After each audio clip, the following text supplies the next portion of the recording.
Hello, this is the Echo Team, and today we will be presenting about the smartphone and application integration in response to the COVID-19 pandemic.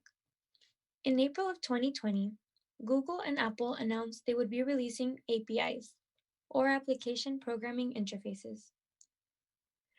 The interoperability between Google and Apple devices allows for communication between different operating systems and more accurate information for public health officials to utilize. These APIs were then released in May, allowing the programmers of mobile applications to take advantage of Bluetooth-based contact tracing to fight COVID-19. By encrypting the data received by the software developers, Google and Apple have promised that no personal information will be revealed during this process. Though the intent is noble, many concerns arise in how much data these companies are now gathering and how much is used for commercial use.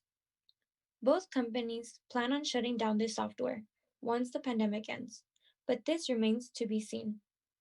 Do the benefits outweigh the cons?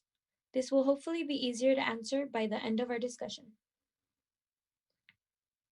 Because so many consumers used Apple or Android devices, this implementation affected a vast majority of the market. Random Bluetooth identifiers will be assigned to mobile devices, allowing them to communicate with one another. These identifiers constantly update and change to improve security and allow for data encryption. However, with so many users and devices, there are now more points of failure and opportunity for consumer data to be stolen. Google and Apple merely intend to provide access for health organizations and app programmers to more easily implement contact tracing through personal smartphones. It's up to these organizations to create apps that go beyond contact tracing.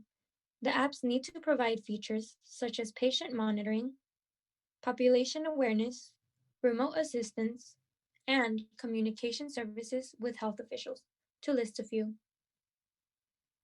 All this reflects the emerging fields of mHealth or mobile health, iOS, and Android OS communicating with each other. There are many psychological benefits to the implementation of apps and software. Consider an agoraphobic who is terrified of leaving the house. During the pandemic, they would likely experience more stress than usual, and the aid of a health monitoring application may provide comfort. This is all relatively new to many industries, and the benefits we've seen so far have all proven to be worthy of consideration. There is still a lot that remains to be seen with the outcomes and effects of mobile app integration. We briefly touched on some possible privacy issues that could arise from the hardware side. There are still many concerns involving private information and availability with technology like Bluetooth-based contact tracing. Who has access to that information? What do they do with that information? And where is it held? These are all questions that many consumers have when releasing personal data. Outside of the US, a number of countries like Sri Lanka, India, Singapore, China, and Australia had targeted efforts for apps and technologies to combat the virus. China's Trace Together app allows for Bluetooth contact tracing and seems to have proven successful in fighting the outbreak. We should also consider whether the situation truly merits the collection of this data, and more importantly, how it's used in the future. Is it okay for Google and Apple to use the health information gathered to combat disease outbreaks such as COVID-19 for commercial use as well?